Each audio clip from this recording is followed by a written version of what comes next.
You are listening to ESL Talk, a podcast made for English teachers by English teachers.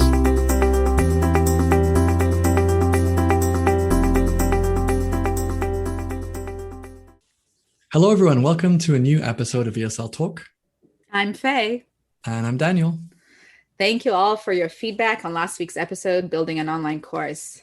Yeah, it's great to hear how many of you found it useful. So thanks for the feedback and the comments. So in today's episode, we will look at the topic of teaching for exam preparation and be joined by our special guest, Kira. She's the founder of an IELTS teaching service, Professional Preparation.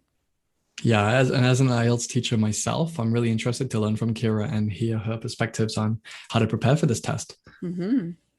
Well, but first of all, let's talk about our own experiences. So Daniel, when it comes to exam prep, I know you're quite experienced in that, but what are your experiences working with students to help them prepare for different exams? Yeah, this is something I've had quite a lot of experience with different exams. When I was teaching in the UK, it was all about the GCSE or A-level exams. Mm-hmm. They're kind of equivalent to, I guess, SATs in the US maybe, or the kind of the final exam that you take before you graduate. So I had quite a lot of experience teaching GCSE, which is what you do at the end of high school. Also some experience with A-level, which is advanced level qualifications, which you do at the end of college before you start university. And then when it comes to test prep in Canada and the US and formal tests, I've done the IELTS exam, of course, pretty extensively, kind of teach those lessons every day. And then also the CELPIP as well, which is a kind of another language proficiency test that's quite popular in Canada. So I've worked with those to some extent. I have quite a lot of knowledge on most of them, but nowadays it's more just about skills and building skills and techniques with my students. But for you, Faye, what kind of experience have you had? Yeah, so I've done a little bit of IELTS speaking mainly. I haven't really prepped students for all parts of the test.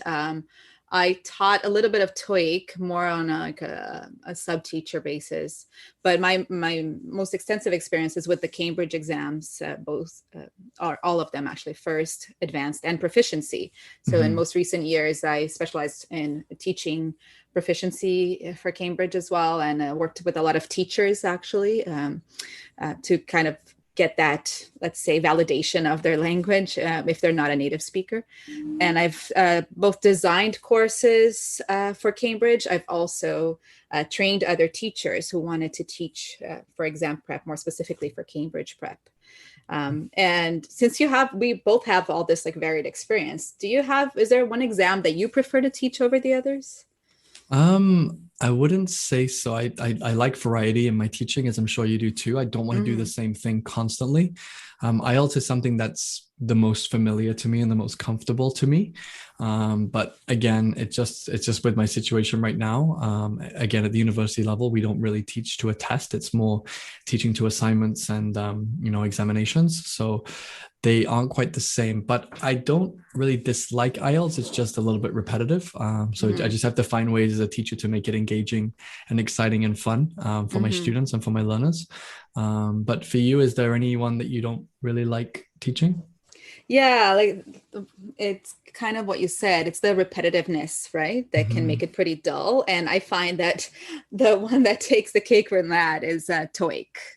It's definitely a very repetitive exam and not the most interesting test. And also, I find that the TOEIC exam is not really a test of English from what I've seen from my experience. It's more of a test of testing skills.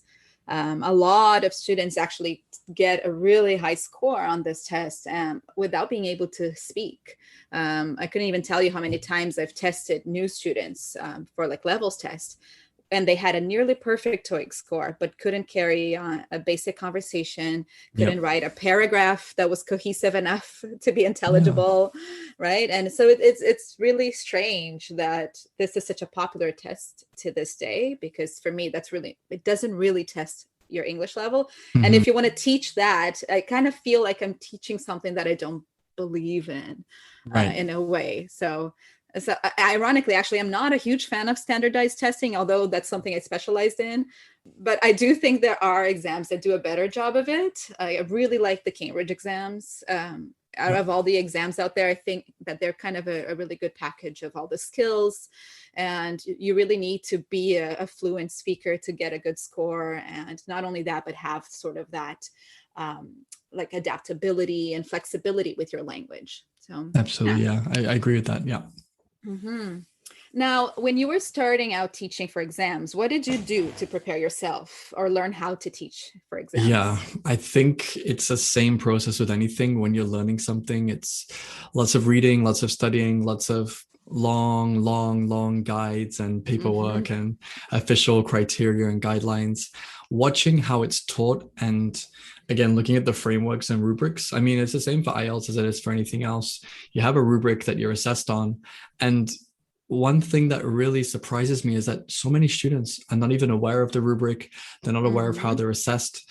And with an examination, like you said, one of the potential problems with standardized testing is that as long as you give the examiner what they want, or you show them what they want to see, or what they want to hear, then you can achieve that score. So it's not really a true reflection per se.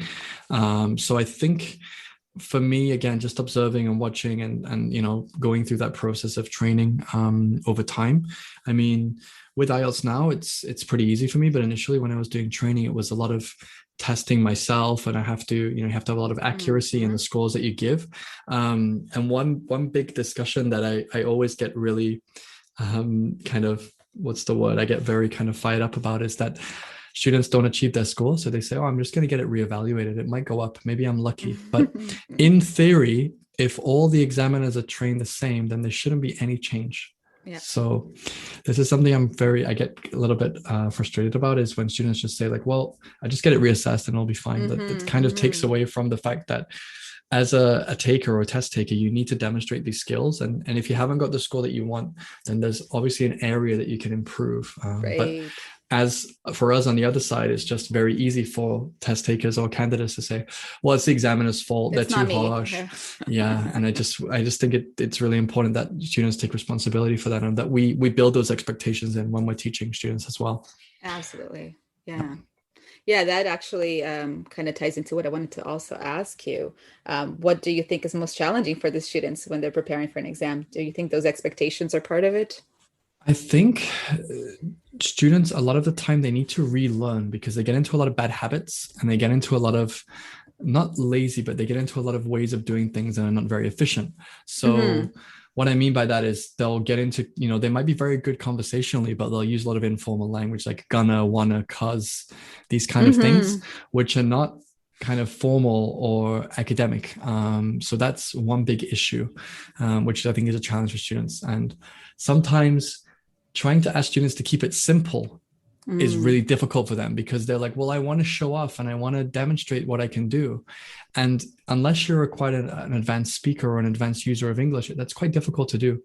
I mean, even for me as a writer or as a teacher, it's difficult sometimes to really articulate what I want to say.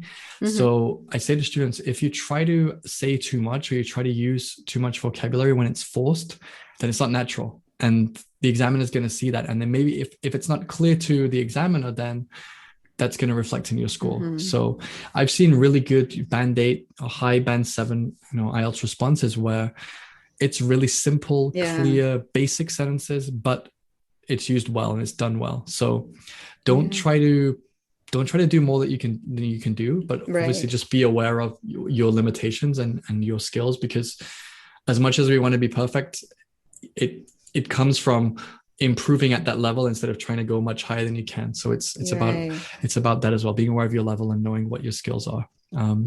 So yeah, when it comes to these exams, again, have you ever taken any of these yourself? Because for me, I took IELTS, even though I'm a native speaker, and it's kind of a little bit silly that I teach it. But I think as a teacher of IELTS, you should take the test to get a really good perspective of it, which a lot of examiners don't do. So have you taken any of these, and what was your experience? Yeah, so since I actually grew up in Brazil, I took the Cambridge Advanced when I was actually a teenager. And at the time, I didn't even think about becoming a teacher. And I would never really studied. English was always quite natural for me. And I actually didn't study for my Cambridge exam. I took the prep course. I wasn't a very good student, actually. But when I took the test, it was a great way to burst my bubble and to show me that you actually need to prepare for these, because I actually got a B when I did it because my writing wasn't great. Like you said, I didn't actually articulate my ideas that well. I didn't study enough or look at what the format was enough and what they actually expected me to do. And so I couldn't get that score. And it was so frustrating for me to not get an A. Honestly, it like made me feel terrible. So years later, when I actually started teaching, I really wanted to get the proficiency exam before coming to Canada. So sort of like, because I felt like I had to prove myself. In the end, nobody really cared here. But when I did the proficiency exam, I was obsessed with it and I studied really hard. And I did it. I got my A on proficiency, but it really helped me really understand how hard these exams are and how it's not just, oh, I can speak the language, I can pass the test. And that goes for IELTS as well. I had to take the IELTS to immigrate to Canada. And again, I had learned my lesson from taking the Cambridge Advanced, and I worked really hard and I still couldn't get a perfect score. And I'm a teacher, right? So it's a lot is involved in it. And I think it makes us more sympathetic towards our students as well. And what they're, all of the things they have to deal with are, it's not just learning the language, right? It's managing your emotions, your expectations, that little voice in your head telling you that you can't do it. Yeah. And one message that I think I should just kind of relay as well is that as an examiner, I've been on the other side with native speakers taking the test and they haven't got good scores and they've been furious. But again, if I ask you to speak for 2 minutes about a topic and you speak for 30 seconds and then get annoyed when I ask you to say more, then how can you possibly get a band 9? It's it's knowing the test, knowing what to expect and being prepared. I mean, luckily, unfortunately, because I'd known enough about it and I was prepared, like I got, pretty perfect score. But again, that's just from practice and preparation. If I didn't do that, then probably I wouldn't have got a perfect score. So it's something definitely to consider. So Faye, what about from a teacher's side? What are the most difficult aspects of teaching for exam prep that you found? I think managing, we've mentioned this a little bit, but managing student expectation is a huge thing. Students often come, especially nowadays that IELTS, for example, as you know, is so popular. They often come with this, oh, but this school tells me that they guarantee band whatever, or in a month they said they can help me achieve band 7, and I am actually an A1 level student. And, that can be really hard. So I think that from the teacher side is really hard because it's something you need to do early on. It's not related to the language at all. It's just related to just handling that expectation the student has and maybe bursting their bubble a little bit. And also as a teacher, I think we have talked a lot about this before, but managing that imposter syndrome voice that we have in our heads. Because when you teach for exams, students expect a lot from you. And that all the answers and you would be perfect at on the test yourself. But it's okay to admit that you don't know everything. You might need to think about an answer. Sometimes students ask you something, or you might have to think about it or get back to them on that later. That can be quite challenging, I think. Right? What do you think? Yeah, I would say so as well, that when it comes to the different students that you meet, obviously every student's different. So first, listen to the student, listen to what they expect, try to manage those expectations and have that honest conversation with them. If they feel that they can get a 7 in a month and they're band 5, then you might need to work at it a little bit. Again, try to kind of help your students have an open mind to learning new things and trying new things, because if you've been, it could be very frustrating if you've been learning English for 10 years, but you haven't been learning the right skills, or you haven't practiced the right skills, then you might feel like, well, what was that? Was that a waste of time? So making sure again that your students are open to trying new things and giving them lots of structures and examples and models to follow is really important, because a lot of the time students really struggle with putting their ideas on paper, or they might have the idea in their first language and translate it, which is when we have issues. So think in English, look at models and examples, try to get the organization and the structure so that no matter what the question is, or no matter what the task is, you have the skills and you have the experience there to be able to start to work with it, at least to a pretty high level. So I think that's important as well. Yeah, those are good tips. What about in terms of resources? Do you have any favorite resources that can help some of our listeners or teachers who might be getting into exam prep? There's a million and one IELTS books out there. Mm-hmm. Honestly, the majority of the IELTS books that I've looked at are just kind of regurgitated or reprocessed from other places. So you can Mm-hmm. get most of the materials online. There's a website called IELTS Exam, which has like all the exam stuff on there. That's perfect. You have all the main question types and for reading, writing. For Mm-hmm. speaking, I know we've talked about it before. IELTS Liz is great because she has a lot of videos, instructions, all the topics are in there. So that's really good for IELTS. If you're doing the Cambridge exams, there's a lot of YouTube videos on there as well, which are really Mm-hmm. nice audio-visual tools that you can use. And I know the Cambridge site as well, it doesn't have much in terms of quantity, but it does have a few Yes. nice practice tests, practice quizzes, which are really nicely done.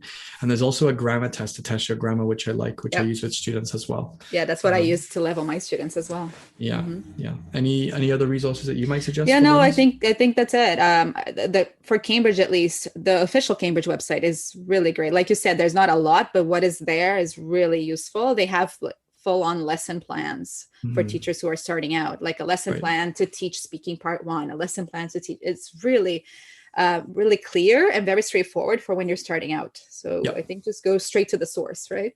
Absolutely. So, what are your top pieces of advice for teachers doing exam prep? What do you think all teachers should try to do to be Mm-hmm. successful at teaching exams? Well, first of all, do the test. Actually sit down and do the full test yourself, maybe a few times, just to familiarize yourself with the tasks and kind of notice what the limitations are, what the potential challenges are, and you have to understand the test first.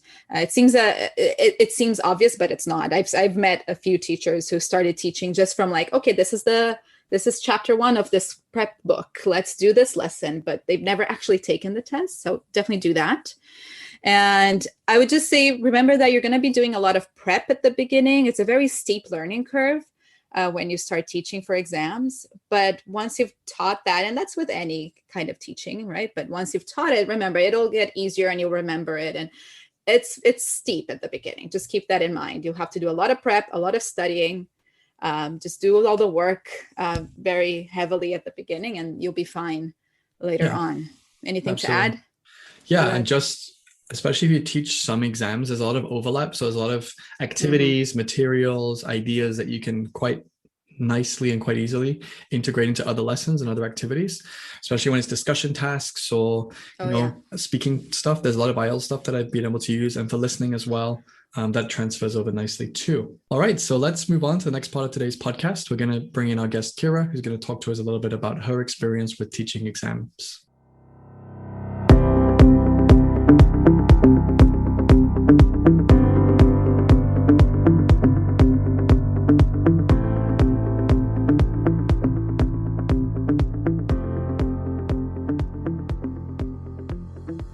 So thanks for joining us today, Kira. Yeah, thank you for having me.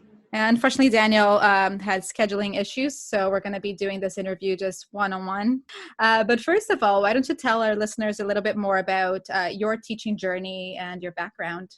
Awesome. Yeah. So I started teaching about 8 years ago when I was studying abroad in China. So I had no experience. I was not a trained teacher at all, but I happened to be an English speaker. Mm-hmm. So they hired me, and I had absolutely no idea what I was doing. Definitely very terrible at the job, but luckily I had a co-teacher who was a Chinese native who spoke amazing English. So we worked together, and he actually trained me how to be a teacher. Wow. So I was trained how to be an English teacher by a non-English native, and I'm so grateful for that experience. So when I came home to Canada to finish my degree, I then went to school to get my postbac in TESOL. And then I started teaching here in Canada, and then I moved to Taiwan and taught for a couple of years. So my English teaching journey was a long one. Now I'm back here in Canada, but yeah, I'm super grateful. Yeah, it sounds familiar. I've talked about this before here on the podcast, but yeah, I also started teaching back in Brazil, but just because I could speak the language fluently. So you're hired, right? But then you realize I don't really know how to do this. So I'm glad you Yes. got to go through that as well and had somebody guiding you. But more specifically, what led you to teach exam prep? Yeah, that's a really good question. So I was teaching at a college here, a language school, and many of my students, because here in Canada, you need to take the IELTS for either immigration or to study here, to go to university. So they all were really struggling and they needed help. So I started looking into the IELTS and I realized why they were struggling. Because it is a crazy test. Yep. So I just got really into it for them. And then I decided that it's what I like to do. So then I started my own school. And yeah. That's great. And I know you're an IELTS expert, right? What does that mean? What do you think that means? Yeah. So an IELTS expert is like somebody who knows the test from back to front, like somebody who knows every single component of that exam and knows every strategy to help a student get the score they need. It's great that you got to do that. Not many instructors that teach the exam actually know all about it. So it's great to actually do that. You do that. Yeah, for sure. Like I actually have taken courses on how to teach the IELTS. I've taken the IELTS test myself. There is a lot to the exam. It's not just an easy peasy thing. There's a lot of English teachers, very good English teachers, who go in and they take the exam and they can't score higher than a 7 or a 7.5. So there's just a lot to know. And it's not all just about your English level. Yeah, that's very true for most exams, right? Now, before we get more into IELTS specifically, you have a really big following online currently. Like, how did you build that? And what do you think worked well when you were doing that? Yeah, so I've been running my page for almost a year now, but it's taken a lot of trial and error. I didn't start my page and then have the following that I have now. It took a long time. And what I've found is that people really enjoy authenticity. So, you know, before I was trying to do things like everybody else did them, you know? Yeah. Don't say this, say this. Well, no, I never did that, but I did other similar things to try and, you know, this is obviously what's working for everyone else. I should be doing it as well. But it didn't catch on. So once I started doing everything the way I wanted to do it, making content for myself and how I thought would really help my following, I kind of blew up. So it was about 5 months ago that my page really took off. That's great. Again, it sounds really familiar because that was exactly the same for me. It was when I started, I think I made a video. I started thinking there's a lot of vocabulary students never learn in class. So I'm just going to make videos. And I made a video, Parts of a Door. Because I thought to myself, like, people don't learn hinge. They don't learn peephole. Like, you never know these words. And that video blew up. It was about 5 months ago as well. And then since then, it's been crazy. So I think that's a really good lesson. Just like do things that you know from experience that students need to learn, right? And that will be fun for you to do as well. Now, in your experience, how easy has it been for you to convert those followers into actual like paying students for exam prep? Not easy. Building trust takes time. So in my first month, I was only able to convert one student from my Instagram page. Now I'm fully booked, but that took months to be able to do that. So definitely it's not an easy task. You have to be incredibly patient. And you have to be selling always. So every time I have a post, and this is something that I just recently learned, and it works. At the end of every post, have like a call to action that lets them know what your services are. And then you'd be surprised. Then they start messaging you, contacting you. And like I said, now I'm fully booked, but it did take months for that to happen. Oh, wow. And now in terms of, you mentioned building trust and all that, and we can clearly see, you know, what you're talking about. But in terms of teaching the class, how do you teach IELTS? What's your teaching style for that? How did you plan and design your own courses? Yeah, so I actually do use a textbook. My rep is Pearson, and I love my textbook.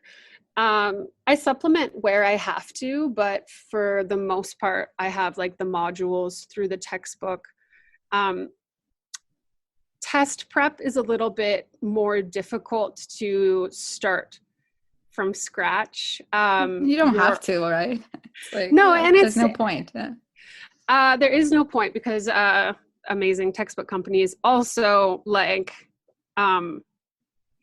copyright issues. Like, well, how are you going to take certain, so I use Pearson. It's perfect. That's good. Yeah.